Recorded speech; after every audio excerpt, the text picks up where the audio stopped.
Maray na aga. Ibig sabihin po niyan magandang umaga sa Bicol. Lumaki po ako dito sa Bicol. Yung papa ko taga Isabela, habang yung mama ko naman ay dito nakatira. May pinuntahang kamag-anak dito si papa sa Bicol. Tapos ayun na, nakilala niya si mama. Rodney ang pangalan ko. Matagal ko nang gustong gawin ito. Wala lang talagang time para magsulat, para makapagpasa ng kwento. Nangyari ito 2019. Hindi pa nangyayari yung pandemic nun. Tambay ako sa bahay. 2 months na akong walang trabaho. Tapos na kasi yung kontrata dun sa last na pinagtatrabahuhan ko. Wala akong mahanap na trabaho noon. Tapos may tumawag sa akin. May pinagpasahan kasi ako ng resume na isang agency sa munisipyo. Sabi nung kausap ko sa linya, pwede raw yung qualifications ko. Kaso sa Tarlac magtatrabaho. Pinag-isipan ko muna. Kinabukasan, tinanggap ko na. Sayang naman kung palalampasin ko pa. Medyo kinakabahan ako nun. Kasi first time kong aalis ng Bicol ng medyo matagal. Nakarating na rin naman ako sa malayo. Pero bakasyon lang. Buti naman at maayos yung nakausap kong tao doon sa kumpanya. Hinanapan nila ako ng boarding house na matutuluyan. Tapos nag-advance na rin sila ng bayad para raw may panggastos ako. Kinaltas na lang nila yung porsyento noon sa mga susunod kong sahod. Okay yung workplace. Hindi masyadong stressful kasi tutok talaga lahat sa trabaho. Mabait din yung boss namin. Shoutout sa'yo, Ma'am Nicole. Ayun nga, okay na okay ako sa trabaho ko nung time na yon. Kapag pumapasok ako sa trabaho, naglalakad lang ako. Ang lapit lang ng building sa boarding house ko. Wala sa main highway yung daan kaya walang usok ng traffic. Meron akong madadaan ng malawak na bakanting lote. Kapag nadadaan ako dun, may kakaiba akong nararamdaman. Hindi ko ma-explain eksakto. Basta para bang may nangyari sa bakanting lote na yon. Mga 5 months na ako nang mapansin ko dun sa bakanting lote na may babae. 5 pa lang kasi ng umaga. Papunta na ako sa trabaho. Sa trabaho kasi namin, pwede ka mag-early in. Ibig sabihin, mas maaga ka ring matatapos. Lagi akong maagang nagigising. Kapag dumadaan ako sa bakanting lote, medyo mahamog pa. Tapos nakita ko yung babae. Ang ganda niya. Pilipinang-Pilipina yung ganda niya. Morena, tapos mahaba yung buhok. Naka-t-shirt siya na puti, tapos green na pajama. Ang nakakapagtaka kasi, lagi siyang nandoon. Araw-araw. Naisip ko nga, inaabangan ba ako ng babaeng yun? May gusto siguro sa akin. Mga 2 weeks ko ata siyang nadadaanan. Tapos isang beses, kumaway ba naman sa akin? Sabi ko patay. May gusto nga sa akin. Maaga pa naman, kaya nilapitan ko yung babae. Tapos naglakad din siya. Doon sa dulo ng bakanting lote, may manipis na daan. Pumasok siya doon. Sumunod naman ako. May lote ulit. Tapos sa gitna, may bahay. Konkretong bahay. Pero halata mo na walang nakatira. Kasi nilulumot na yung pader. Tapos may mga gumagapang na halaman. Nandoon sa pinto ng bahay, yung babae. Kumaway uli siya. Siyempre, sumunod naman uli ako. Nandun na ako eh. Pagpasok ko, puro wasak na simento at upuan yung nandoon. May tumutubo na ngang puno sa gitna ng sahig. Wala na yung babae. Hinanap ko siya uli dun, pero hindi ko na nakita. Hindi ako natakot nun kasi akala ko pinagtitripan lang ako ng babae. Malay ko ba kung tumalon siya dun sa bintana kaya siya nawala. Umalis na lang ako. Tapos yung landlord nagkwento. Huwag daw kaming papasok doon sa bakanting lote kasi merong babaeng nagpapakita doon. Multo daw yon. Siya yung dating nakatira. Kaso pinatay. Tinanong ko kung anong itsura. Nakaputing t-shirt daw at green na pajama yung multo. Ito kasi yung suot niya noong mamatay siya. Napamura ako nang marinig ko yon. Tumindig yung balahibo ko sa pagkasindak. Simula noon, iniwasan ko na yung daan na yon. Lumiliko na ako kahit mapalayo. Basta wag ko lang madaanan yung bakanting lote.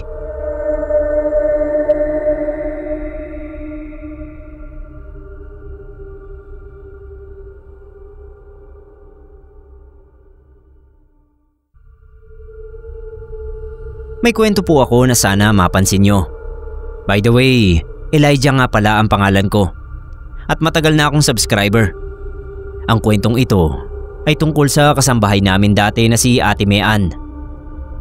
Masaya kasama sa bahay si Ate Mean kasi matalino siya at masipag. Pinaaral siya nila mama katagalan kasi sayang nga raw ang talino.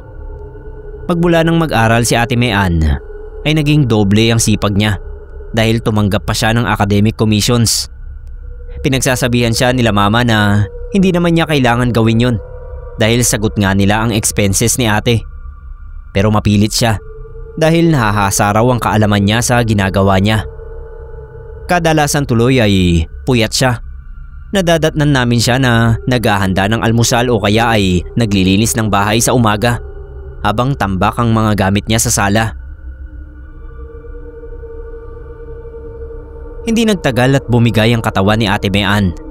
Na-ospital siya ng ilang araw at hiyang-hiya siya kila mama.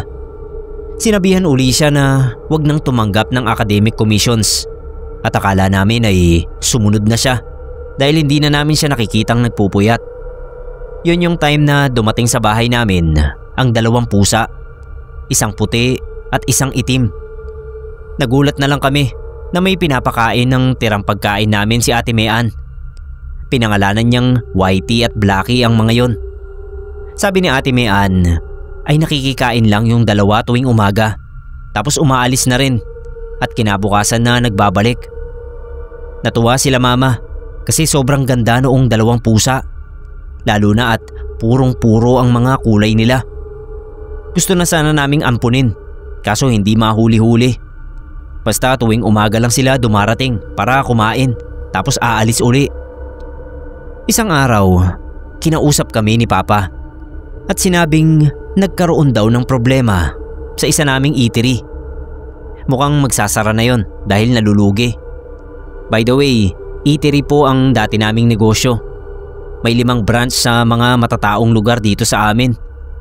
Sa ngayon ay wala na yung mga eatery pero napalitan ng iba't ibang klase ng negosyo na pagkain pa rin ang focus.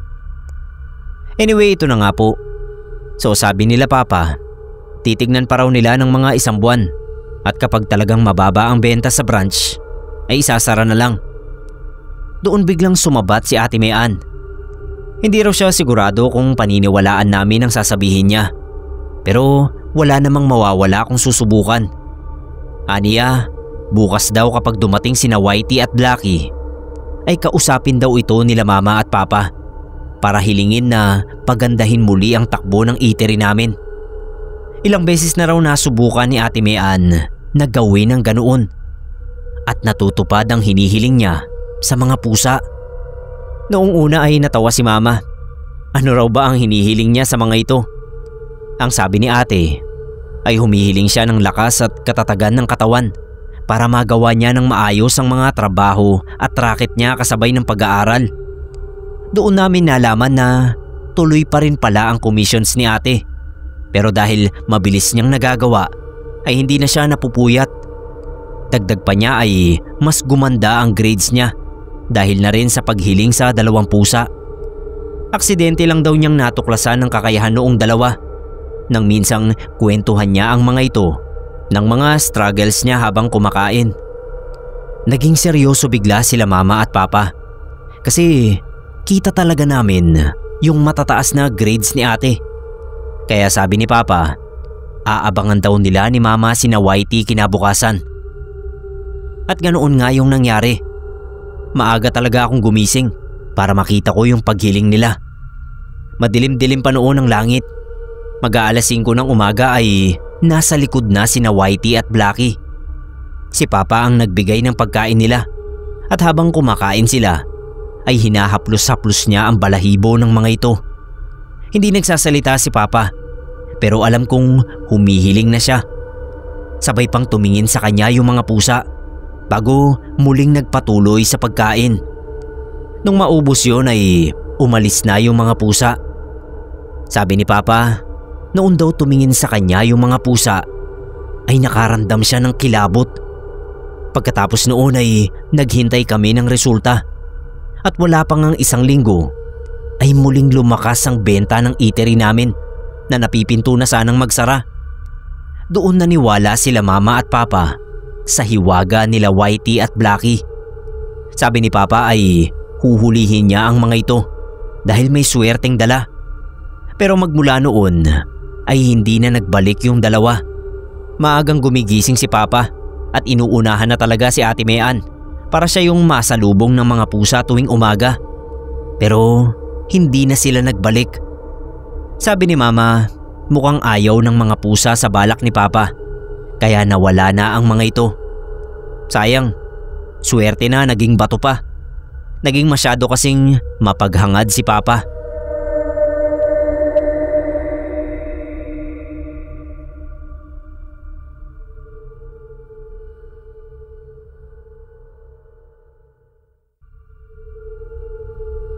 Magandang araw po sa lahat ng nakikinig sa Pinoy Creepypasta. Pagpalain sana lahat ng makakarinig nito at maging mabuti sana tayo sa lahat ng kapwa natin. Julio ang pangalan ko. Obvious na kaya ganyan kasi July ako sinilang. Sabi ko nga sa mga magulang ko, pwede namang July na lang para mas mukhang pangalan ng Amerikano. Kaso wala naman akong magagawa. Pangmatanda talaga yung pangalan ko. Itong kwento ko nangyari noong 2015. Matagal na rin. Dekada na rin pala. Ang bilis lang ng panahon sa pakiramdam ko. Yun ngang pandemic parang dumaan lang. Tapos 2025 na agad. Noong 2015, nakatira ako noon sa bahay ng tita ko. Tumutuloy ako sa kanila kasi malapit sa bahay nila yung trabaho ko. Ang shift ko simula 8 AM hanggang 5 PM. Tipikal na shift ng isang manggagawa. Yung body clock ko, laging nagigising ng 5 ng umaga. Nasanay kasi ako sa dati kong trabaho na ganoon lagi ang gising ko. Naisip ko gagamitin ko yung oras na yun para mag-exercise. Merong malaking park malapit sa amin.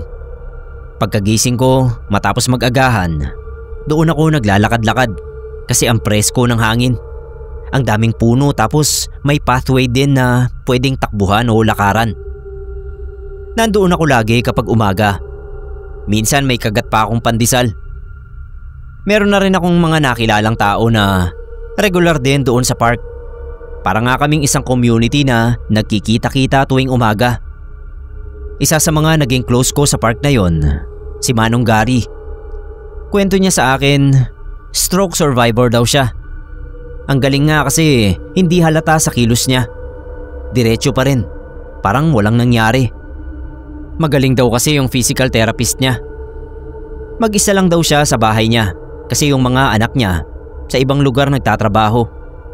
Yung misis naman niya namatay 7 years ago na. Magandang kakwentuhan si Manong Gary. Ang dami niya rin kasing na-experience na mga bagay. Ang dami ko ring napupulot na lesson sa kanya. Isang beses nakita ko na may kausap siya na bata. Nakaputing damit yung bata. Parang hindi Pinoy ang itsura. Walang tsinelas. Sabi niya sa akin, sundo niya raw yun. Tinignan ko siya. Nakangiti kasi si Manong Gary nung sinabi niya yun. So ang inisip ko, joke lang. Halos araw-araw kong nakikita na kausap niya yung bata. Tapos isang umaga, hindi ko nakita si Manong Gary. Natural lang naman yun. Minsan daw kasi tumatawag yung anak niya sa kanya ng ganoong oras. Kaya hindi siya nakakalabas ng umaga. Naupo ako sa may bench nung matapos na ako sa exercise. Biglang nagsalita yung bata sa tabi ko. Gulat na gulat ako kasi hindi ko naman siya nakitang lumapit. Bigla na lang siyang lumitaw doon. Sabi niya puntahan ko raw si Manong Gary sa bahay niya. Sabi ko bakit? Sinundo niya na raw kasi ang kaluluwa ni Manong Gary. Tapos naglakad na ito palayo. Tinatawag ko kaso hindi na ako inintindi. Dahil curious, pinuntahan ko nga yung bahay ni Manong Gary. Naalala ko na mag-isa nga pala siya doon. Bukas yung pinto. Pagpasok ko, nakahandusay si Manong Gary sa sahig. Hawak niya yung dibdib niya. Tapos labas ang dila. Tumawag agad ako ng ambulansya. Pagdating doon, sabi ng nurse, cardiac arrest daw. Patay na si Manong Gary. Nung burol, nagpasalamat sa akin yung mga anak ni Manong Gary.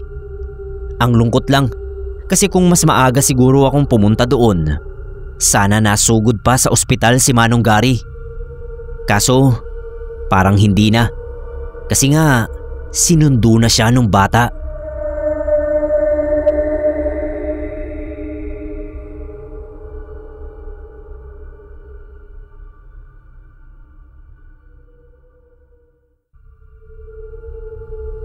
Raiza po ang pangalan ko. 31. May isang anak. Yung asawa ko driver ng delivery truck. Habang ako naman, umi-extra sa maliit na tindahan ni ate sa harap ng isang building na puro call center ang nagtatrabaho. Ang tinda namin sigarilyo, kape, chichirya, candy. Madalas kami ang tambayan ng mga call center agents na gustong manigarilyo. Yung gilid kasi namin, bakanting lote. Ginawa na siyang smoking area ng mga bumibili sa amin. Nag-provide pa nga kami ng trash can doon kasi minsan sa lupa na lang tinatapon yung mga yosi nila. Kami pa yung napapagalitan ng LGU. Okay din naman ang kita namin. Hindi nga lang kalakihan, pero sapat naman. Masipag naman yung asawa ko, kaya kahit papano nakakaraos sa araw-araw. Dati talaga night shift ako. Kaso sabi ko kay ate, hindi ko kaya yung laging puyat. Lalo pa at lumalaki na rin yung anak ko. Kaya nagpalit kami. Simula noon pang umaga na ako pumapasok. Simula 4 AM hanggang hapon. Tapos uuwi ako kapag dumarating na si ate. Palitan na kami niyan. Wala naman akong maraming karanasan na patungkol sa mga paranormal. Simula bata, naniniwala ako sa mga multo at aswang. Kasi ang dami kong kakilala na nagkwento tungkol sa karanasan nila. Pero ako, wala pang nararanasan. Isang beses, medyo na-late ako nang dating sa tindahan. Galit na galit noon si ate. Sabi ko may emergency lang. Pero ang totoo niyan ay nakainom ako nung nakaraang gabi. Pagpwesto ko sa tindahan, medyo inaantok pa ako. Nagtimpla ako ng kape at nilibang ang sarili ko sa mga nakakatawang video sa cellphone para hindi makatulog. May naamoy akong parang nasusunog. Tinignan ko yung mga saksakan. Baka ako nag-short circuit na naman yung kable. Pero wala naman. Paglingon ko sa labas, may lalaki na nakatayo. Nagtaka ako kasi hindi ko napansin yung paglapit niya. Pagtingin ko sa mukha niya, kinilabutan ako. Hindi normal yung itsura niya. Yung mata niya, pahalang. Tapos berde ang kulay. Parang mata ng isang hayop. May lumalabas na usok sa bibig niya. Konti lang naman, pero nakakatakot pa rin. Bumili siya ng sigarilyo. Isa lang. Binigay ko naman. Pinipilit ko noon na huwag tumingin sa kanya. Kaso natatakot nga ako.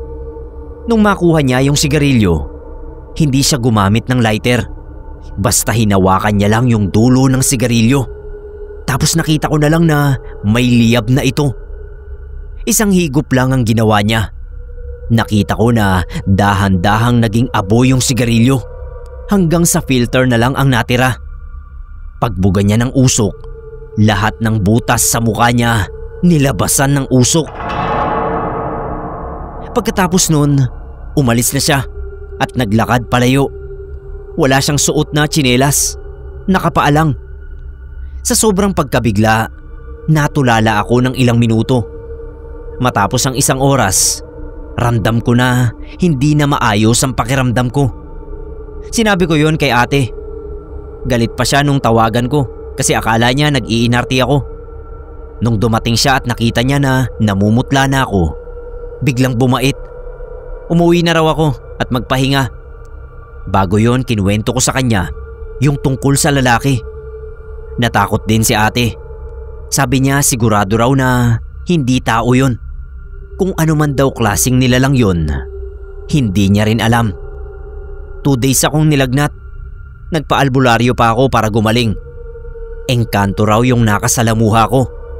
Buting araw kasi lagnat lang ang naramdaman ko. Payo ni ate sa akin, lagi raw akong magdadala ng rosaryo sa trabaho para kung sakaling balikan man ako nung engkanto, hindi ako nito basta-basta masasaktan.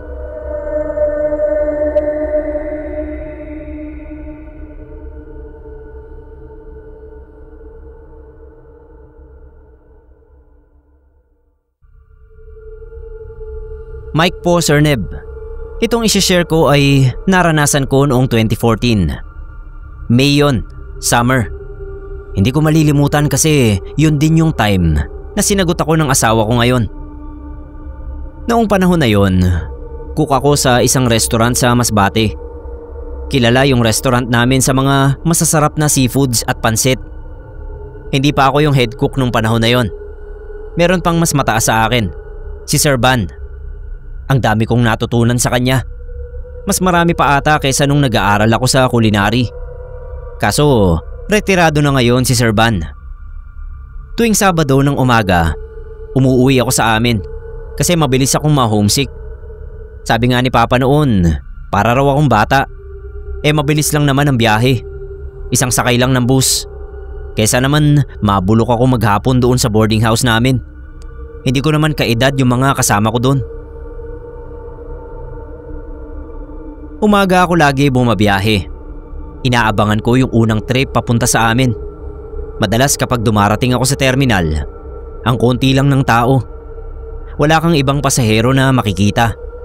Puro mga driver at empleyado ng terminal. Doon na ako sa loob ng bus maghihintay. Natutulog na rin ako. Sakto niyan kapag magising ako, puno na yung bus tapos biyahe na agad. Isang beses, ito ang nangyari. Napaaga ako. Medyo madilim pa nga nun ang langit. Nag-aayos kasi ng kisame doon sa boarding house. Nagising ako. Ang sakit sa ulo ng tunog ng grinder. Naisipan kong pumunta na lang sa terminal ng maaga. Wala pa ngang bus noon na nakapila. Pero ang pinagtataka ko, ang daming tao. Anong meron? Kadalasan ako lagi yung nauuna sa terminal. Akala ko nga may okasyon. Pero inisip ko, wala naman. Kumain na lang ako habang nakaupo. Hindi pa ako nag-aalmusal. Buti may nakasalubong akong tindero ng tinapay. Nakakadalawa na ako nang dumating yung isa sa mga driver ng bus na kilala ko. Si Vic. Tumabi siya sa akin. Inalok ko yung tinapay. Kumuha naman siya. Bago siya umalis, tinanong ko, bakit ang dami yatang tao na maagang sasakay ng bus? Nagtaka siya. Ano raw sinasabi ko? Ako palang mag-isa ang nandoon sa terminal. Pagtingin ko sa likod, oo nga, ako lang ang tao doon. Wala nang iba. Parang sasabog noon yung utak ko. Paano nangyari?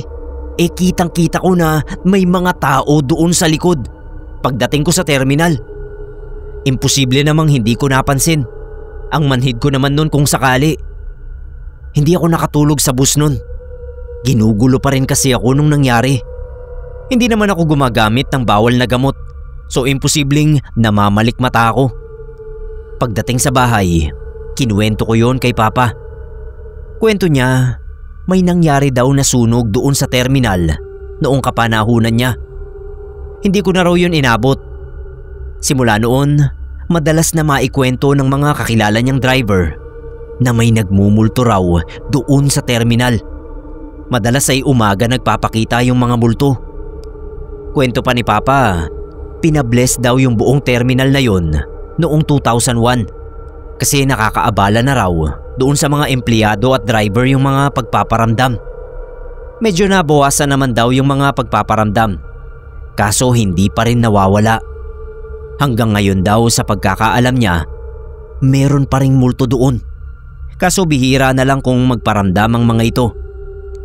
Dahil sa nangyaring yon, kumuha na ako ng sariling service. Motorsiklo Yun ang unang service na naipundar ko. Natakot din kasi ako. Baka next time magpakita uli sa akin yung mga multong naging biktima ng sunog. Matatakotin pa naman ako. Matapos yun, marami pa akong narinig na kwento tungkol sa multo doon sa terminal. Buti na lang talaga at bumili na ako ng sarili kong sasakyan.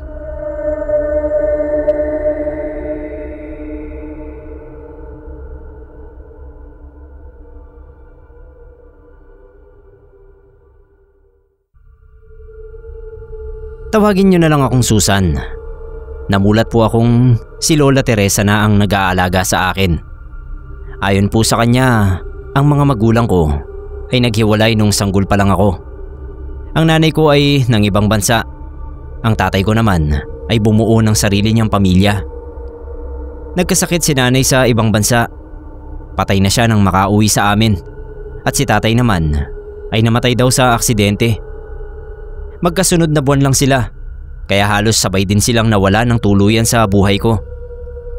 Si Lola Teresa na nanay ng nanay ko, ang tanging kumupkop at nagpalaki sa akin.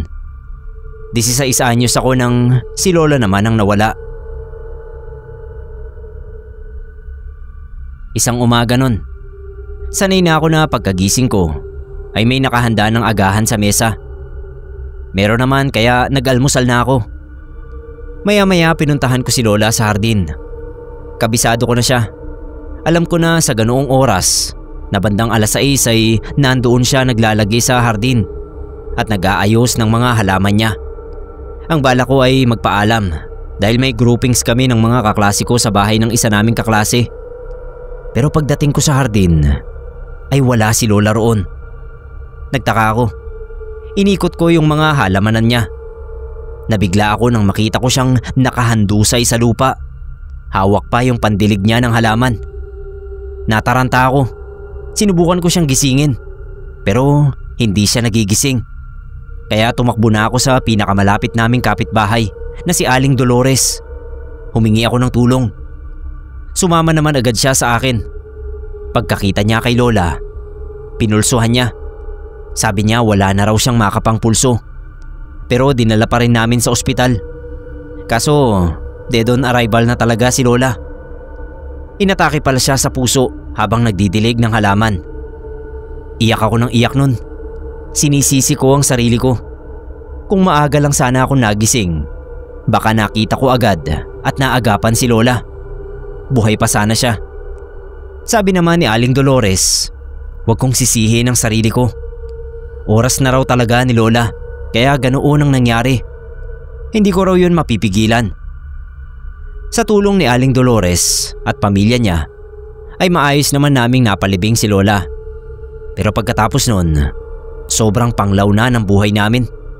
Yung tipong kahit maliwanag at may mga ilaw naman, ang dilim ng paningin ko sa bahay.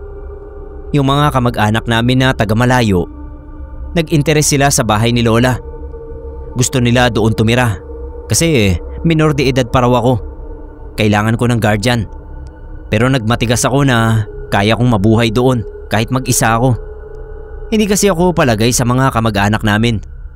Nung buhay pa ang lola ko, bihira naman silang magpakita. Maski nga birthday ni Lola ay hindi sila nagpaparamdam. Kay Aling Dolores lang ako nagtitiwala. Na sa pool ay siya nang laging nakaalalay sa amin ng lola ko. Bale siya na rin yung tumayong guardian ko. Isang umaga, naramdaman ko na lang na may kamay na nakadantay sa braso ko. Ginigising ako. Palibhasa ay antok na antok pa ako, kaya wala sa isip ko na wala na si Lola. Para akong nananaginip na nasa tabi ko pa rin siya. Kasama ko sa bahay at siyang gumigising sa akin sa mga sandaling yon. Sabi ko pa, "Lay, naantok pa ako." Pero nung bigla akong maisip na wala na siya, ay napabalikwas ako ng bangon. Hiningal ako sa takot kasi ramdam na ramdam ko yung kamay na gumigising sa akin kanina. At alam kong si Lola Teresa ko yun. Kaya hindi agad ako makatayo sa higaan. Yakap ko ang sarili ko sa takot. Nung mapatingin ako sa orasan sa ulunan ko, alas 6 na pala. Malilate na ako sa klase. Napilitan akong tumayo na at mag-asikaso ng pagpasok. Kung tatanungin niyo ko kung saan pa ako kumuha ng ikabubuhay nun, may ipon si Lola Teresa na naiwan sa akin. Buhay pa siya ay binilin na niya na kunin ko ang pera sa likod ng lumang aparador kung sakali raw na mawala na siya. Medyo malaking pera yon.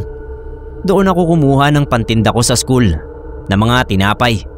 Palihim kong binebentahan ng mga kaklase ko at nilalako ko rin tuwing papunta at pauwi ako galing sa school. Isang umaga, malapit na sana ako sa school nang maalala ko yung project kong pinatong ko sa mesa. Naiwan ko kaya nagmadali akong bumalik sa bahay. Nung papasok na ako sa bakuran namin, nakita kong may bulto ng tao sa hardin ni Lola. Tanaw kasi yung hardin ni Lola mula sa gate. Kinabahan ako kaya hindi ako makahakbang. Ilang saglit pa ang pinalipas ko bago ako nagkalakas ng loob na maghanap ng pamalo. Nakita ko yung pala ni Lola na nakasandal sa puno. Kinuha ko yun. Mabagal lang ang mga hakbang ko kasi kabadong-kabado talaga ako. Nanginginig pa yung mga kamay ko. Mahigpit ang hawak sa tangkay ng pala. Paghakbang ko sa lupa ng hardin, nagulat pa ako nung matapakan ko yung tuyot na sanga. Gumawa kasi yun ng konting ingay. Kinabahan ako na baka marinig ng kung sino mang nakapasok sa bakuran namin at maunahan niya ako. Nakiramdam muna ako. Luminga-linga. Mga ilang segundo ang pinalipas ko bago ko nilibot ang hardin ni Lola. Nakakapagtaka dahil wala akong nakita, samantalang kitang-kita ko yung bulto ng tao na pumasok sa hardin kanina. Hindi ko nga lang matukoy kung babae o lalaki kasi nakatalikod at mabilis din naman siyang nawala sa paningin ko. Huminga ako ng malalim. Sinaksak ko na lang sa utak ko na wala akong nakita. Baka guni-guni ko lang. Parang imposible rin naman kasi na may makapasok. Ako lang ang may hawak ng susi at may kataasan ng bakod namin na may mga bubog. Si Lola raw ang may gawa noon nung araw para hindi sila mapasok ng magnanakaw. Pumasok na ako sa loob ng bahay. Kasalukuyan kong kinukuha yung project ko nung biglang may lumagabog na sa dinig ko ay mula sa kusina. Pinuntahan ko agad. Wala naman akong nakita pero dinig na dinig ko talaga yung lagabog na parang may nahulog na mabigat na gamit sa sahig. Napakamot na lang ako ng ulo. Nagmadali na akong umalis dahil malilate na talaga ako sa school. Kinagabihan sa kwarto, hindi na ako kumain. Mas pinili ko na lang na mahiga at magpahinga hanggang sa nakatulog na ako. Tapos nanaginip ako. Naririnig ko yung boses ni Lola Teresa na tinatawag ako. Bumangon ako at tinuntun ko ang pinanggagalingan ng boses niya. Doon sa hardin. Doon nang gagaling. Dali-dali akong napunta roon. Nagulat ako nang makita ko si Lola. Nakatalikod siya. Unti-unting humarap sa akin. Pagharap niya, nakangiti siya. Nilahad niya yung mga kamay niya sa akin. At sabi ay sumama na raw ako sa kanya. Ako naman dahil miss na miss ko na si Lola at gusto ko siyang makasama uli. Kaya dahan-dahan akong humakbang papalapit sa kanya hanggang sa maabot ko na yung kamay niya.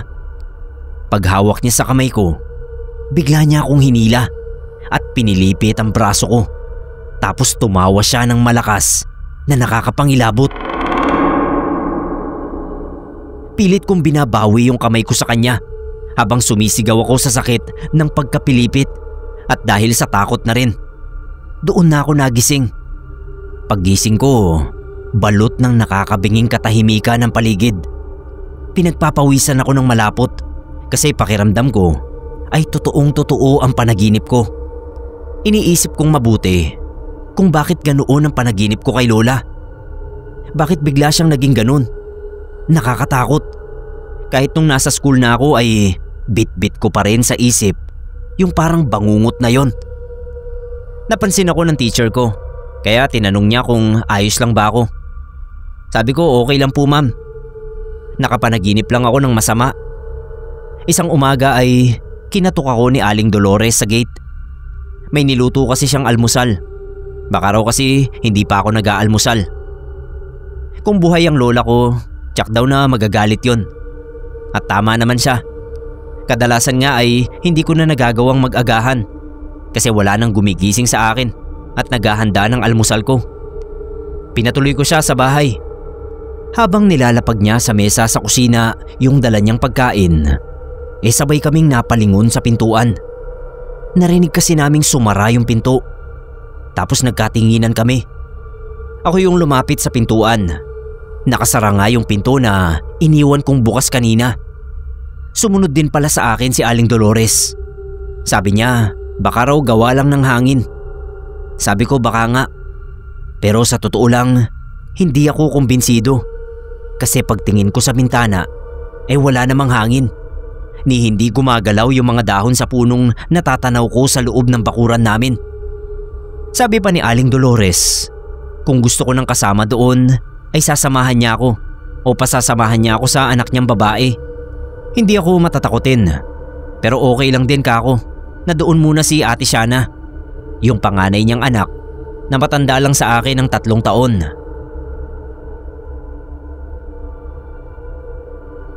Maya-maya lang din ay dumating na si Ate Shana. Sinabihan daw siya ng nanay niya. Pero matatakotin daw siya. Kaya gusto niya ay magkatabi kami sa pagtulog. Ayaw niya sa ibang kwarto. 3 kasi ang silid sa bahay ni Lola. Sabi ko naman ayos lang. Sabi ni Ate Shana, baka raw gusto talaga ni Lola na may kasama ako ron. Kaya sumara ang pinto kanina nung nandoon pa ang nanay niya. Baka raw ayaw palabasin. Sabay tawa niya. Pero naisip ko, may punto ang sinabi niya. Siguradong nag-aalala si Lola sa akin nung mamatay siya. Kasi maiiwan niya akong mag-isa. Narinig ko na yung tilaok ng manok nang maalimpungatan ako. Pagtingin ko sa bintana, may konting liwanag na. Kaya pala ay 6:00 na. Nung bigla ay may narinig akong bumulong sa tenga ko. Pangalan ko ang binubulong. At pakiwari ko ay boses ni Lola Teresa. Napabangon ako. Tinignan ko si Ate Shana na mahimbing pa rin ang tulog sa tabi ko. Naririnig ko pa rin yung bulong sa tenga ko at sigurado na akong boses nga ni Lola yon. Nakakaramdam din naman po ako ng takot kahit hindi ako duwag na tao. Kasi syempre patay na ang lola ko. Pero siguro nangingibabaw sa akin nun yung pagkamis ko sa kanya. Kaya pinakinggan kong mabuti yung binubulong niya. Baka may gusto pa talaga siyang sabihin sa akin na hindi niya nasabi nung nabubuhay pa siya. Sinundan ko yung boses. Sa pandinig ko ang paulit-ulit niyang sinasabi ay halika apo. Samahan mo ko. Puro ganun. Hanggang sa dalhin ako ng boses sa hardin. Yung panaginip ko ay nagkatotoo. Pero sa panaginip ko ay gabi yun. Madilim. Pero nung mga sandaling yun, umaga, maliwanag. Parang imposibleng magpakita sa akin ang multo ni Lola sa ganoong oras. Naisip ko rin naman na tuwing umaga siya nandoon. Baka kaya ganong oras din siya nagpakita. Nagtatalo yung takot at pananabik sa dibdib ko. Hindi ako makapagpasya kung lalapitan ko ba si Lola o hindi. Naalala ko kasi yung panaginip ko na tumawa siya ng nakakatakot at pinilipit ang braso ko. Baka yun din ang mangyari. Nanlalamig ang pakiramdam ko habang nakatingin sa akin si Lola. Binuka niya yung mga kamay niya at sabi ay sumama na raw ako sa kanya. Ang eksaktong sinasabi niya ng paulit-ulit ay halika apo, samahan mo ko. Nagsimula na akong humakbang nang marinig ko ang boses ni Ate Shana. Tinatawag niya ako. Lumingon ako sa kanya. Pagtingin ko uli kay Lola ay wala na siya. Nilapitan ako ni Ate Shana. Tinanong kung anong ginagawa ko roon. Sabi ko nakita ko si Lola. Napalunok siya at rumihistro agad ang takot sa mukha niya. Paano ko raw makikita ang patay na? Hindi ko rin kako alam. Basta narinig ko na tinatawag ako ni Lola. Pabulong sa tenga ko At doon nga ako napunta sa hardin nang sundan ko yung boses niya. Nakita ko talaga si Lola. Sa maniwala ka ako siya at hindi. Huwag ko raw siyang takutin dahil likas siyang duwag. Pag ganyan daw ako, hindi na niya ako sasamahan doon. Hindi ko na lang siya pinilit na maniwala. Mamaya ko na ako ipapaliwanag. Kailangan ko na kasing pumasok at tanghali na naman ako nagising. Sabi niya kapag nasa school ako, ay uuwi muna siya sa kanila. Ayaw daw niyang mag-isa sa bahay namin ni Lola kasi baka pagpakitaan din siya. Hindi raw siya kasing tapang ko sa multo. Natawa na lang ako sa sinabi ni Ate Shana.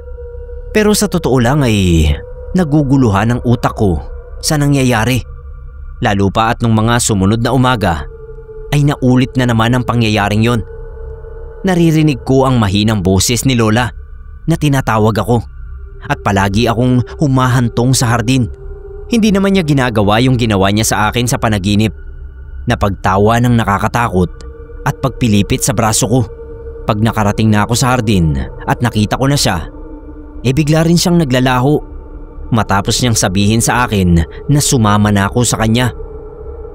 Napansin ko rin na nangyayari yon tuwing 6:00 ng umaga. Palaging ganoong oras. Isang hapon pag uwi ko galing sa school, ay dinatnan ko si Aling Dolores sa bahay namin. Kinuwento pala sa kanya ni Ate Shana yung nararanasan ko. Nag-alala raw siya, kaya pinuntahan niya ako. Nagsuggest siya na ipabless namin yung hardin ni Lola. Nang sa gayon daw ay magkaroon ng katahimikan ang kaluluwa ng lola ko. Tumanggi ako. Wag na ako, hindi na kailangan. Kasi wala namang ginagawang masama ang multo ni Lola sa akin. Hindi gaya ng sa panaginip ko na sinasaktan niya ako. Tsaka isa pa, gusto kong nakikita ang multo ni Lola dahil miss na miss ko na talaga siya. Nasisiyahan ako na nakikita siya maski kaluluwa na lang. Parang nakakasanayan ko na nga na tuwing 6:00 ng umaga ay tinatawag niya ako sa hardin. Kahit saglit ko lang siyang nakikita at bigla ring naglalaho, ay ayos na sa akin yun. Hindi pa rin maalis ang pag-aalala ni Aling Dolores dahil hindi raw yun normal. Lalo at ang sinasabi sa akin ng lola ko ay samahan ko siya. Ibig sabihin ay gusto na akong kunin ni Lola. Gusto na akong isama sa kabilang buhay. Natigilan ako. Hindi ko kasi naisip yun. Basta masaya lang ako sa pagpapakita sa akin ng multo ni Lola. Buong gabi kong pinag-isipan ang sinabi ni Aling Dolores. Kinabukasan ay kinausap ko si Ate Shana. Nasabihin niya sa nanay niyang pumapayag na akong ipabless ang hardin ni Lola. Araw ng linggo nun. Mga hapon na nakadaan sa amin si Father dahil may mga misa siyang inatenda noong umaga. Habang binabless niya yung hardin, ay nakarinig ako sa tenga ko ng mga bulong na parang nagmamakaawa. Boses ni Lola Teresa. Pero bukod sa boses niya, parang may iba pang boses na sumasalit, sumisingit. Habang yung boses ni Lola ay nagmamakaawa na wag kong palayasin ang kaluluwa niya sa hardin. Yung isang boses naman na sumasabay sa kanya ay galit, pero hindi ko maintindihan ang sinasabi. Napahawak ako sa tenga ko.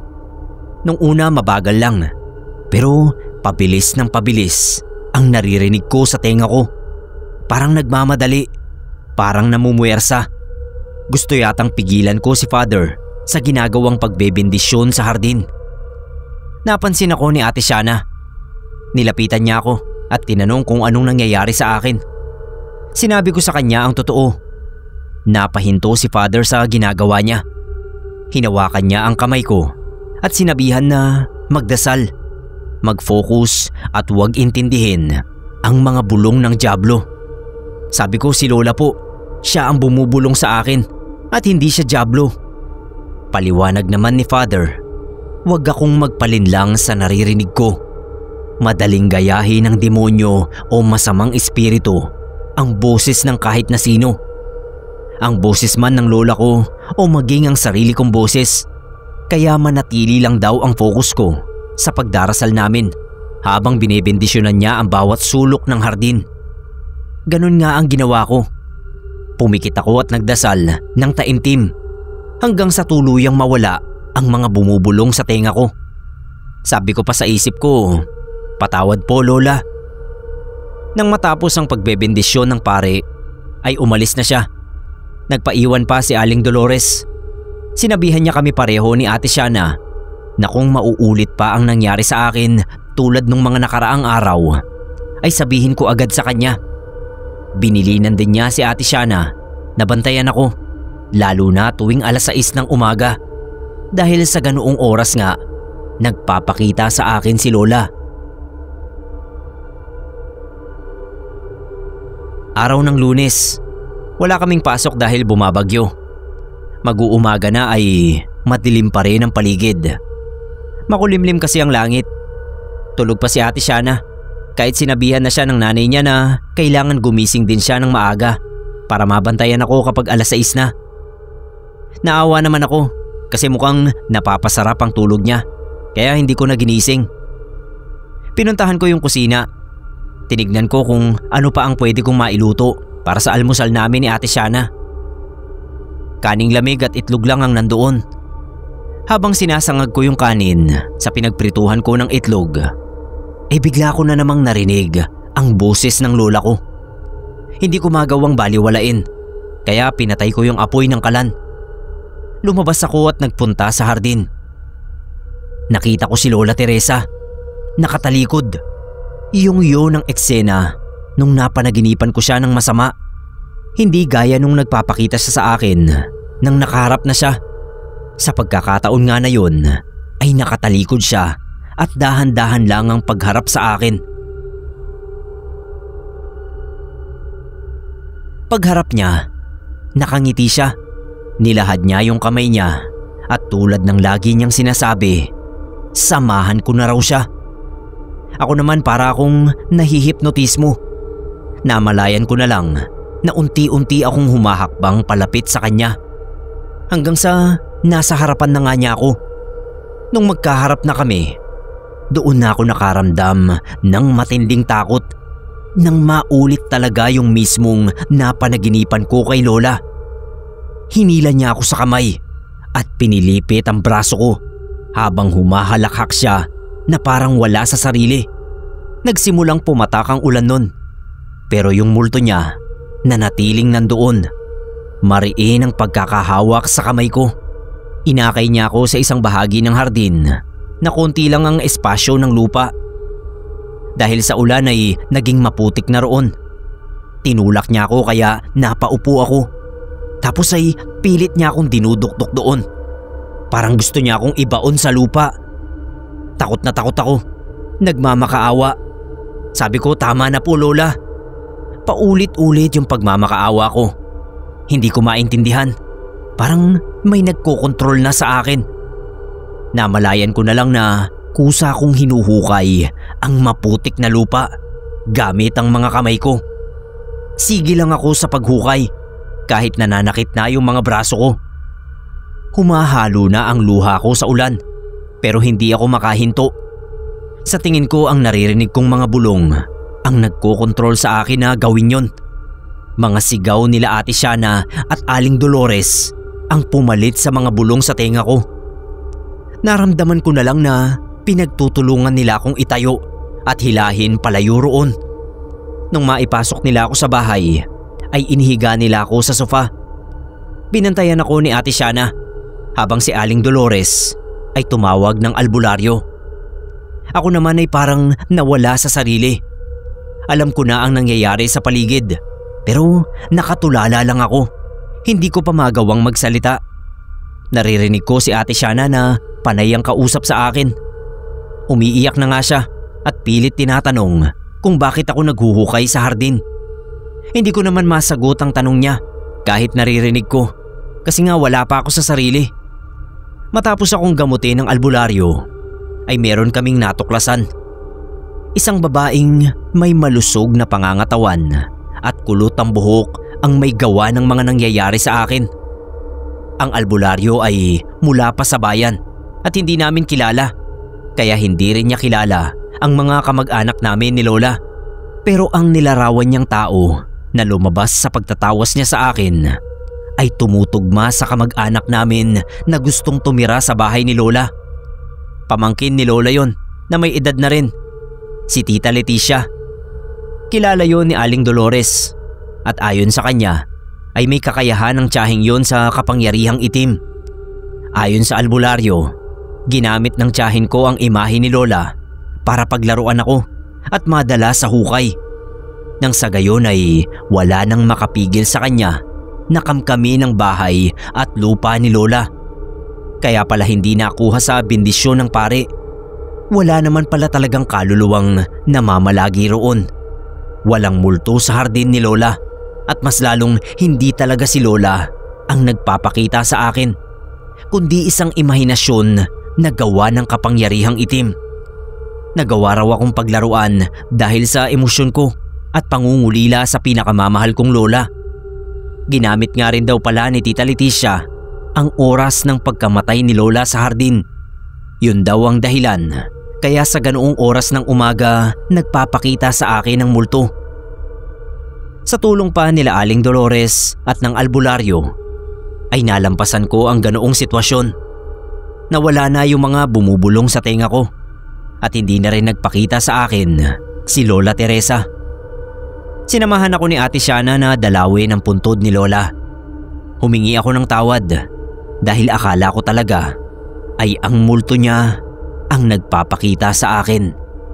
Pero ganun pa man, nangako ako sa kanya na magpapatuloy na ako sa buhay ko. Magiging matatag ako kahit wala na siya.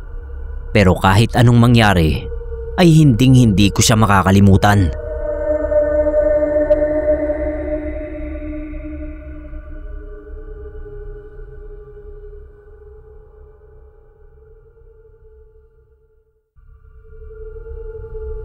Hello po sa lahat.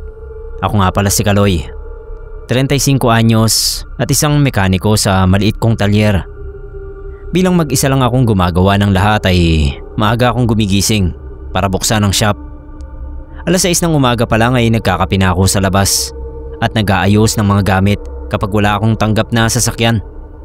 Pero salamat sa Diyos at bihirang-bihira akong masiro sa trabaho. Magmula ng mag-asawa ko at magkaroon kami ng sariling bahay ay kasama ko na ring binuksan ng talyer. Nasanay na ako sa katahimikan ng umaga tuwing magbubukas ako. Sa araw-araw na ginawa ng Diyos ay pare-pareho ang routine ko. Hanggang sa hindi ko na maalala kung kailan nagsimula. Pero may isang bagay na nagpabago ng bawat umaga ko.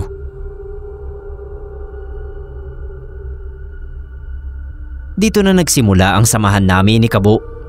Kabo ang tawag ko roon sa multo ng sundalo na bigla na lang lumitaw sa talyer isang umaga. Hindi ko alam kung saan siya nanggaling, pero halos mapaihi ako sa salawal nang una ko siyang makita.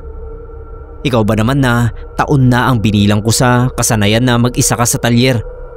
Tapos pagtulak mo ng folding door, may nakita akong unipormadong lalaki na may dala pang mahabang bakal na nasa loob na. Napaupo ako sa simento at nagkanda bulol-bulol sa gulat pagkakita sa kanya. Pero segundo lang at nawala na ito. Katal talaga ang baba ko sa takot at nagtatakbo ako pabalik sa bahay. Sinama ko pa yung asawa ko para ipakita kung saan ko nakita yung lalaki. Pero syempre, wala na siya roon. Pinilit kong gawing normal ang araw na yon at nagtagumpay naman ako. Sa dami na rin ang ginagawa ay nabura sa isipan ko yung nakita ko. Kinabukasan noong magbubukas uli ako, nagdahan-dahan ako dahil baka ka ako naroon uli yung lalaki. Pero sa awa ng Diyos ay wala. Nagdaan ng ilang araw. Noong kampante na ako ay tsaka uli ito nagpakita. Ganun uli. Nakatayo, may dalang mahabang baril, naka-uniforme ng pangsundalo at nakatalikod. Hindi na ako gaanong nagulat.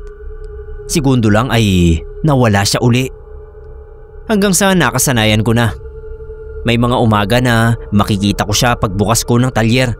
Pero may mga umaga na wala siya. Kapag nakikita ko siya ay binabati ko. "Kabo, Magandang umaga ho. Hindi naman nananakit si Kabo o nakikialam ng gamit ko. Hindi ko rin nararamdaman ang presensya niya. Basta nakikita ko na lang siya. At ayos lang sa akin. Pakiramdam ko kasi ay binabantayan niya ang talyer sa magdamag at umaalis lang kapag umaga na at naroon na ako. Ilang buwan din na ganoon ang sistema namin ni Kabo. Wala kaming pakialaman sa isa't isa. Pero minsan ay napapaisip din ako kung saan kaya siya nanggaling at papanong napadpad sa talyer ko. Minsan ay iniisip ko rin na ano kaya ang kinamatay niya at bakit kaya lagi siyang nakatalikod. Baka ako napaengkwentro ito tapos ay nabaril at wasak ang muka. Kapag naiisip ko yon ay kinikilabutan ako. Isang gabi na hindi ako agad dalawin ng antok ay nag-cellphone na lang ako hanggang sa napadpad ako sa isang link na tungkol sa multo na dinala ako sa Reddit.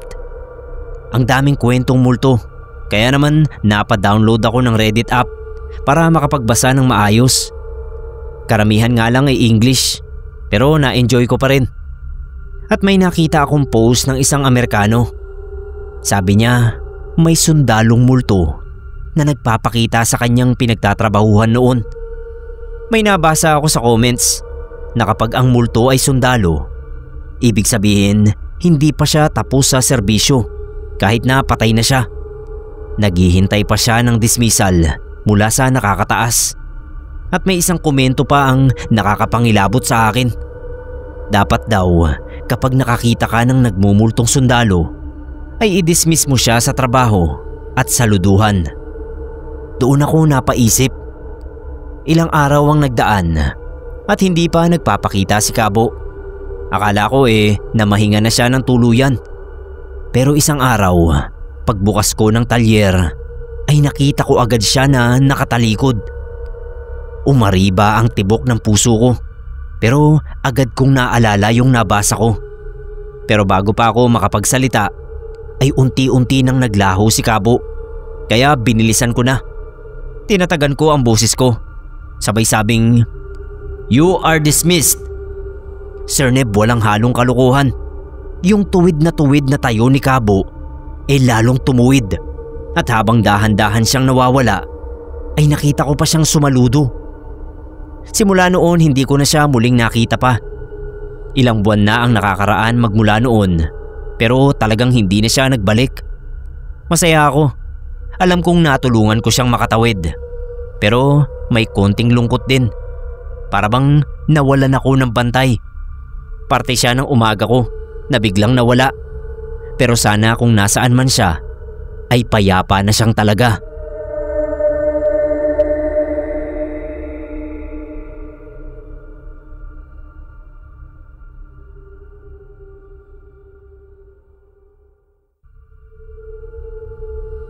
Ang kwentong ibabahagi ko ay matagal nang nangyari at ito ay totoo kong karanasan. Sir Neb, ako nga pala si Lucas. Basahin niyo po ang kwento ko para malaman ng lahat na totoo ang aswang. Noong ako ay nasa edad 13 anyos ay naiwala ko ang isang inahing kambing na alaga namin.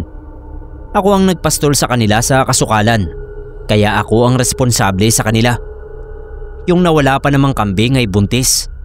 Talagang mata ko lang ang walang latay kapag hindi ko nakita yon. Kaya naman hinanap ko na. Inuwi ko muna yung ibang natirang kambing at nagmamadali na akong umalis bago pa ako makita at mapagalitan ng tatay ko. Noon ay padilim na kahit medyo maaga pa naman. Uulan yata kasi kaya nga pinasok ko na yung mga kambing. Tapos ay nawala pa yung isa na kailangan kong mahanap bago tuluyang dumilim at umulan.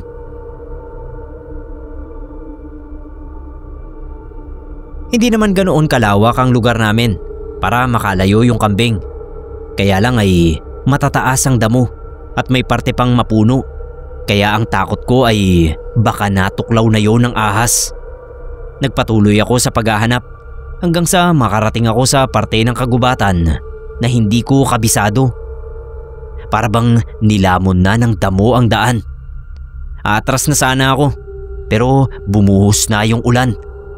Mabigat yung hangin At sa gitna ng putik at papadilim na kalangitan, napansin kong wala na akong naririnig kundi yung mga tunog ng tubig sa dahon.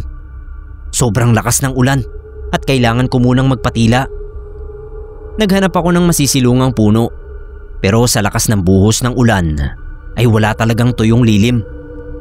Tumakbo ako at nakarating sa isang kalapit na baryo.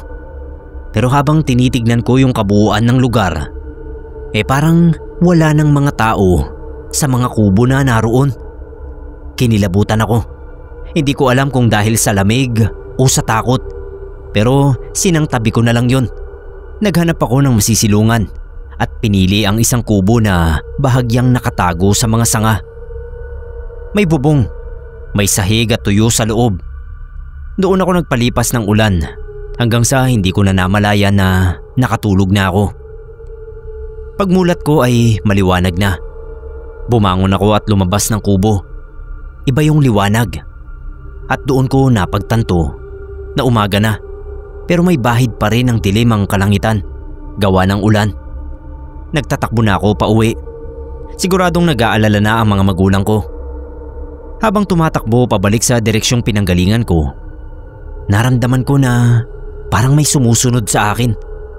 Paglingon ko, may isang lalaking pawisan at nakatingin ng diretsyo sa akin. Dilat na dilat ang mga mata niya, parang galit o gutom. Nakanganga siya at mabilis na lumalakad. At kita ko yung malapot na laway na dumadaloy sa kanyang baba. Parang hayop. Binilisan ko ang takbo. Hindi ko na inisip ang putik at mga tinik. Basta makalayo lang ako. Narinig ko siyang tumatawa. Paglingon ko muli, mas nakakatakot na yung itsura niya. Nakalawit na yung dila. Nanginginig ang buong katawan. At wala na siyang saplot. Mas bumilis ang takbo niya. Napaiyak ako habang tumatakbo. Sinisigaw ko ang pangalan ng nanay at tatay ko. Humihingi ako ng tulong sa Panginoon. Paulit-ulit ang dasal ko. Sa muli kong paglingon ay napansin kong bumagal ang takbo ng lalaki. Nanginginig yung katawan niya at parang pumapayat siya. Napahinto ako at pinanood ang nangyayari.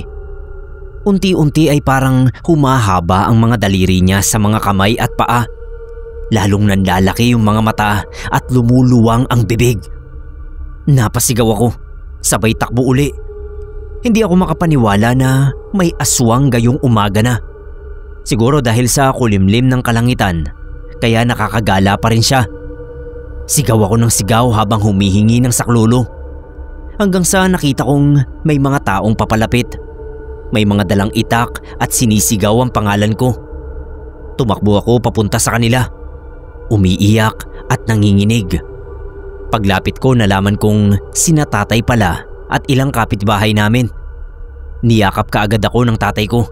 At aniya, kagabi pa niya ako hinahanap. Kumpleto na raw ang kambing sa kulungan. Pero ako ang wala. Kaya naman pinaghahanap nila ako. Huminto lang daw sila dahil sa malakas na ulan. Pero muling nagpatuloy kaninang tumila. Paglingon ko muli sa pinanggalingan ko, wala na yung lalaki. Sabi ng isa naming kapitbahay ay nagtatakbo na raw yun palayo nang mamataan sila. Sobrang takot daw ni tatay nung makitang hinahabol ako noon. Yun pala ay kabalitaan na sa aming lugar na may pagala-galang aswang sa lumang baryo na yon. Kaya nga raw wala nang naninirahan doon ay dahil sa takot sa aswang. Mabuti na lang at narinig nila yung mga sigaw ko. Wala na yung lumang baryo na yon dahil napatag na yung kalupaan para gawing kalsada. Wala na rin yung aswang. Pero yung karanasan kong yun ay nananatili pa rin sa isipan ko.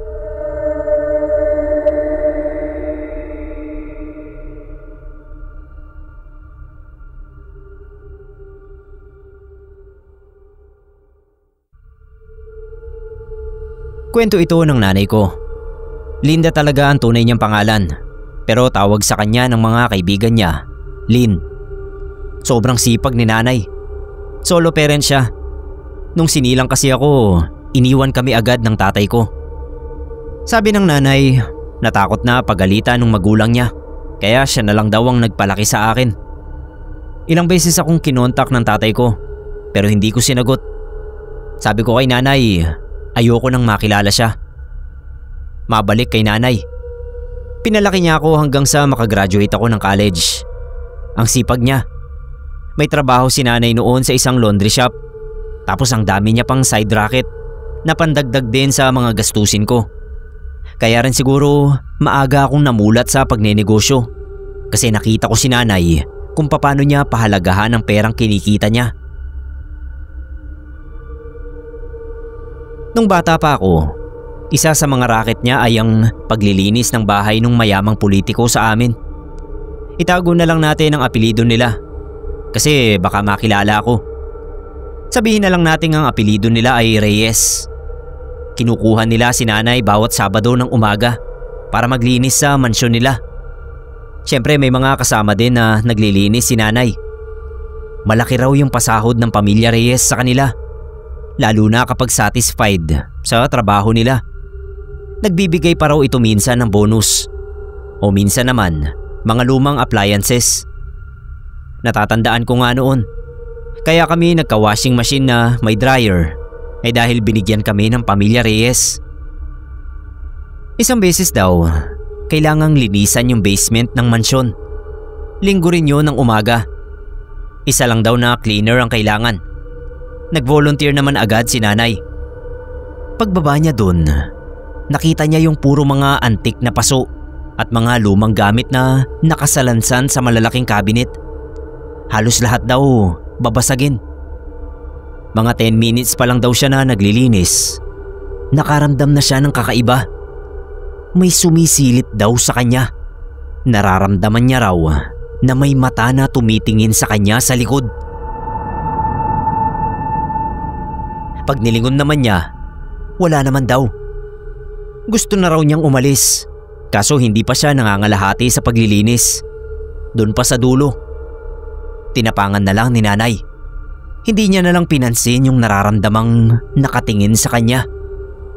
Pinupunasan niya raw yung isa sa mga paso nang marinig niya na may naglalakad. Siyempre lumingon si nanay. Doon sa likod ng cabinet, doon nang gagaling yung mga yapak. Tapos narinig niya na may binabanggit daw itong dasal. Dahan-dahan daw na lumapit si nanay. Tapos sumilip siya kung sino yung gumagawa ng ingay. May babae raw na nakabelo at damit na itim ang nandoon. Pati yung rosaryo na hawak-hawak niya habang nagdarasal ay itim din. Ang tanging ibang kulay lang ay yung mata niya na kulay pula. Tumigil daw ito nang makita si nanay. Tapos sumigaw. Nabingi raw si nanay dahil sa sigaw ng babaeng nakaitim. Bigla raw itong gumalaw at naglakad ng mabilis palapit sa kanya. Doon na raw ng dilim ang paningin ni nanay at nawalan ng malay. Nahanap siya ng mga kasama niya nang hindi raw ito sumasagot kahit tumatawag sila galing sa itaas ng hagdan. Tinanong siya ng mga ito kung anong nangyari. Sinenyasan daw siya ng may-ari na tumahimik. Ginawa naman ni nanay. Ang sinabi na lang niya, nahilo siya dahil sa alikabok. Nung mag-uuwian na, nilapitan siya ng may-ari. Binigyan ng sobre. May pera daw sa loob. Ang sabi wag daw magkukwento si nanay sa mga kasamahan niya. At tinupad naman yun ni nanay. Hanggang sa nakalipat na nga kami ng bahay at hindi na nagtatrabaho doon si nanay. Tsaka niya lang yun kinuwento sa akin. Tapos nito lang nakaraang taon, nang ma-discover ko ang channel nyo, naisip ko na ipasa dito ang kwento ni mama. Sana po Sir Neb ay mabasa nyo. Maraming salamat po kung sakali.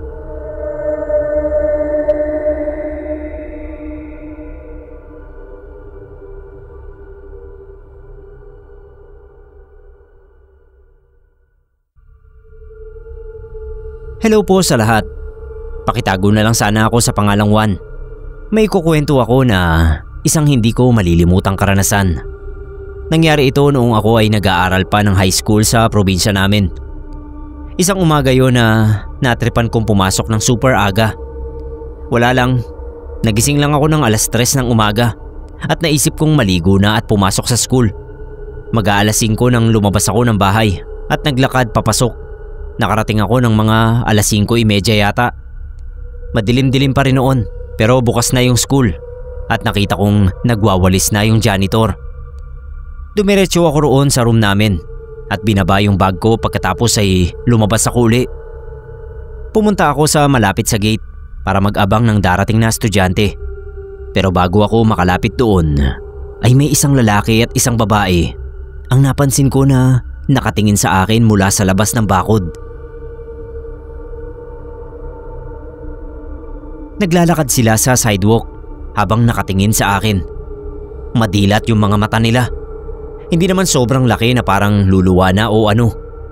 Basta yung tamang madilat lang.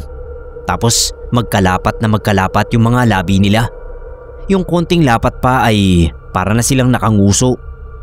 Nakasuot sila ng sira-sira at maruming damit. Yung mga buhok nila ay para ng cotton candy dahil kumpul-kumpul. Mga taong grasa. Kinabahan ako kasi biglang bumilis yung paglalakad nila. Pahawak-hawak at pasilip-silip pa sila sa rehas na bakod habang halos tumatakbo na. At maya-maya nga ay pumasok na sila sa gate. Tinuturo pa nila ako habang patakbong lumalapit sa akin. E di ano pa, nagtatakbo na rin ako palayo sa kanila. Naririnig ko silang humuhuni na parang mga unggoy. Napasigaw ako. Tapos paglingon ko ay hinahabol pa rin nila ako. Hindi ko alam kung matatawa ako o matatakot sa itsura nila. Kakaiba kasi yung pagtakbo nila. Nakabuka ka yung mga binti at nakabuka ang mga braso. Basta para silang nagpapatawa na ewan. Pero dahil hindi ko sila kilala tapos hinahabol nila ako, imbis na matawa ay natatakot ako. Nagpaikot-ikot na kami halos pero hindi pa rin nila ako tinatantanan. Takot na ako at naisip ko nang lumabas ng gate. Nung tumakbo ako sa hallway na ang dulo ay yung pinaka-oval ng school, biglang sumulpot doon yung lalaking taong grasa. Napasigaw ako, sabay balik sa pinanggalingan ko. Kaso yung kasalubong ko naman ay yung babae. Wala akong choice kundi umakyat sa hagdan. Mangiyak-ngiyak na ako noon at sumisigaw ng saklolo. Takang-taka na ako noon kung bakit parang kami lang ang tao sa buong school. Dapat nagsisipagdatingan na yung mga estudyante at teachers. Kaso bawat silip ko sa veranda, walang tao. Nasa 3rd floor na ako ng building nang maisip kong magkulong sa isa sa mga classroom at maghintay ng pagdating ng mga estudyante. Naisip ko noon na kapag hindi ako nakita noong mga humahabol sa akin, ay aalis na rin sila. Pumasok nga ako sa isa sa mga classroom at sumiksik sa likod ng pinto. Nakiramdam lang ako at nakinig sa paligid. Sobrang tahimik, as in walang katunog-tunog, kahit mga ingay ng sasakyan. Pagtingin ko sa wall clock sa unahan ng room, ay natigilan ako. Gumagalaw naman yung second hand ng orasan, pero yung hour at minute ay nakatutok sa 5:30. Doon na ako nalito. Kasi ang alam ko nga ay 5:30 ako nakarating sa school. Tapos nagtatakbo pa nga ako dahil doon sa mga humahabol sa akin. Ano yun? Hindi na gumagalaw ang oras? Inisip ko na lang na late yung orasan. Halos mapatalon ako sa gulat nang biglang bumukas yung kabilang pinto ng classroom. At ayun yung mga taong grasa. Nakita nila ako at akmang lalapitan. Napasigaw na naman ako sabay tayo. At binuksan yung pintong kinasasandalan ko. Nagtatakbo ako uli hanggang sa makababa ng hagdan. Habol pa rin nila ako, kaya sinigawan ko na kung ano ba ang kailangan nila sa akin. Nung nasa baba na ako ay hingal na ako at halos wala na akong lakas na tumakbo. Doon ko nakita yung janitor na papalapit sa akin. Doon ko lang din napansin na hindi siya yung kilala kong janitor namin. Natakot ako sa kanya. At bala ko sanang tumakbo uli, pero nahagip niya yung braso ko. Nagpipiglas ako dahil narinig ko na yung parang unggoy na huni ng mga taong grasa. Pero sinampal ako ng janitor. Sabay tanong, "Paano ka nakapasok dito?" Hindi pa ako nakakasagot ay hinila na niya ako papasok sa principal's office. Tinanong ako uli nung janitor kung paano ako nakapasok. Hindi na talaga ako makasagot noon. Gulong-gulo ako at nanginginig ang katawan sa sobrang takot at taranta. Hindi ko alam kung anong isasagot ko doon sa janitor at kung ano ba ang kahulugan ng tanong niya. Pareho kaming napalingon sa pintuan nang marinig namin yung malaunggoy na huni ng mga taong grasa. Napakapit ako sa braso ng janitor. Sabay tanong kung bakit ba ako hinahabol ng mga yon at kung ano ang balak nila sa akin. Pero imbis na sagutin ang tanong ko, ay tinanong na naman ako nito kung paano raw ba ako nakapasok. Mangiyak-ngiyak na ako noon, kaya niyugyug niya ako sa balikat. Hindi ka makakauwi kung hindi mo sasagutin ang tanong ko, aniya. Sabi ko na lang na pumasok ako sa gate. Tinanong pa ako muli nito kung ano pa raw ba ang ginawa ko pagkapasok ko ng gate, yung bago ko raw nakita yung mga humahabol sa akin. Sinabi ko na pumasok ako sa classroom namin at iniwan doon yung gamit ko bago ako lumabas uli. Nag-ikot lang ako ng konti bago pumunta sa may gate. Sabi ng janitor ay kailangan ko raw bumalik sa classroom namin at kunin ang gamit ko. Siyempre ayoko kasi baka makita uli ako ng mga taong grasa. Tapos sabi ng janitor ay siya na raw ang bahala sa mga yon. Kailangan ko raw sundin ang sinabi niya kung gusto ko pang makauwi. Nung mga sandaling yon ay nagdoble-doble na yung takot ko sa katawan. Magpahanggang sa mga sandaling ito, kahit noong ma-hold up ako sa Pasay ay hindi natumbasan ng takot ko sa hold upper ang takot ko sa naranasan ko noong bata pa ako. Talagang yun yung takot na handa na akong mamatay na lang bigla. Hindi ko maipaliwanag yung nadarama ko noon, pero seryosong wala na akong pag-asa noon. Hindi ko alam ang gagawin ko kahit malinaw nang sinabi yun sa akin ng janitor. Inuga niya uli ako pero naninigas na yung katawan ko. Tumutulo na lang noon yung mga luha ko at nakatulala na lang. Kung hindi ako sinampal ng janitor ay baka hindi ako bumalik sa ulirat. Inulit niya lang ang sinabi niya bago ako tinulak papalapit sa pinto. Nagpipiglas ako. Ayoko nga sabing lumabas dahil doon sa mga taong grasa. Pero kinaladkad talaga niya ako. Nagngangawa na naman ako pero walang nagawa yung mga ngawa ko dahil biglang bumunot ng bolo sa tagiliran yung janitor. Natulala na naman ako at naisip kong siya ang papatay sa akin. Binuksan niya yung pinto at bumungad sa amin yung mga taong grasa. Inambaan niya ng taga ang mga yon na agad namang nagsiatrasan bago niya ako sinigawan na tumakbo na. Pagkakita sa madidilat na mga mata ng mga taong grasa ay napasigaw ako at napatakbo. Paulit-ulit na sinisigaw noong janitor na bumalik ako sa classroom. Paglingon ko ay nagpapambuno sila noong mga taong grasa. Napaiyak na naman ako pero sinunod ko na yung sinabi niya. Bumalik ako sa classroom namin. Kinuha yung bag ko, sabay lumabas uli. Paglabas ko ng pinto ay may nabangga ako. Akala ko yung mga taong grasa. Pero pagtingin ko ay isang kapwa estudyante yon na dire-diretsyong naglakad palayo. Nagpalinga-linga ako at doon ko namalayan na normal at matao na yung paligid. Matingkad yung sikat ng araw at may mga maiingay ng estudyante. May tumulak sa likod ko pero yung mahina lang na parang kinukuha lang yung atensyon ko. "Bakit ka absent kanina?" tanong ng kaklase ko. At doon ko nalaman na 11:00 na pala ng tanghali. Lunch break na. Kaya nagkalat na yung mga estudyante. Hindi ako nakasagot noon. At ang naaalala ko na lang ay nasa clinic na ako ng school. "Sir Neb, may 1 linggo raw akong tulala noon," sabi ni na mama. Dinala ako sa ospital pero walang makitang mali sa akin yung mga doktor. Kaya sa albularyo ako pinatignan. Sabi ay napaglaruan ako ng maligno at nakarating ako sa kanilang mundo. Naniniwala ako na talagang namaligno ako noong araw na yon. Pero ang hindi ko alam ay kung papanong parang ang classroom namin ang naging daan para makapasok ako sa kabilang mundo. Napakaraming tanong sa aking isipan ang hanggang ngayon ay hindi ko mabigyan ng sagot.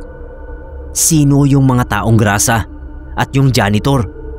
Ano ang gagawin sa akin ng mga taong grasa? Ano ang nangyari sa janitor pagkatapos niya akong tulungan?